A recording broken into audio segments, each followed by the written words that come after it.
जी अस्सलाम वालेकुम तमाम दोस्तों को बड़ी ईद आ गई यार। जो भाई पाकिस्तान में गुजार रहे हैं जी माशाल्लाह क्या ही बात है। अल्लाह ताला की ज़ात उनको खुशियाँ मज़ीद उनकी खुशियाँ दुआला करे जी। और जो परदेसी यहाँ पर हैं यार अल्लाह ताला की ज़ात हमारी भी हिफाजत करे और हमें भी खुशियाँ बख्शे। हाँ वैसे कुछ होता है मामला, अक्सर बंदे एक दिन पहले चले जाते हैं पाकिस्तान में ईद मनाने। अच्छा ये सऊदी अरेबिया या किसी भी आप अरब कंट्री में है तो यहाँ पर ईद किस दिन हो रही है जी और छुट्टियां कितनी होगी ईद के ऊपर, और ये मामला आपको मैं बता दूंगा जो माहिर फल्की की तरफ से रिपोर्ट आ चुकी है। और पाकिस्तान में वैसे ईद किस दिन है वो भी आपको बता देता हूँ मैं। अच्छा एक चीज है जी कि हो सकता है एक दिन पहले ही कुछ चला जाए, मेरा भी कोई पता नहीं है वैसे।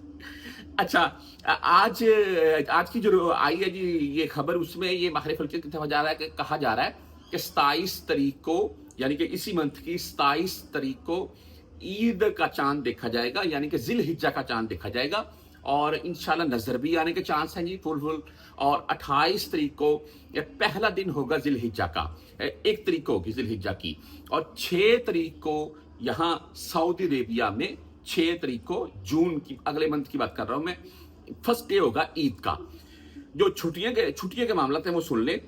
5 तारीख, 6 तारीख, 7 तारीख, 8 तारीख, ये 4 छुट्टियां कन्फर्म है, साथ में 5वीं भी हो सकती है।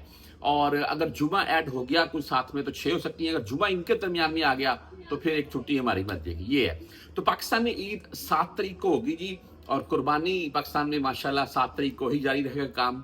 अगर पाकिस्तान में हुए तो इंशाल्लाह आपके साथ मैं वीडियो वगैरह शेयर करूंगा पाकिस्तान से। बहरहाल जी तमाम दोस्त भाई अहबाब जो पाकिस्तान में है, आप भी खुशियां मनाएं और यहाँ पर जो परदेसी हैं एक दूसरे को जफ्फियां डालकर खुशियां मनाइएगा।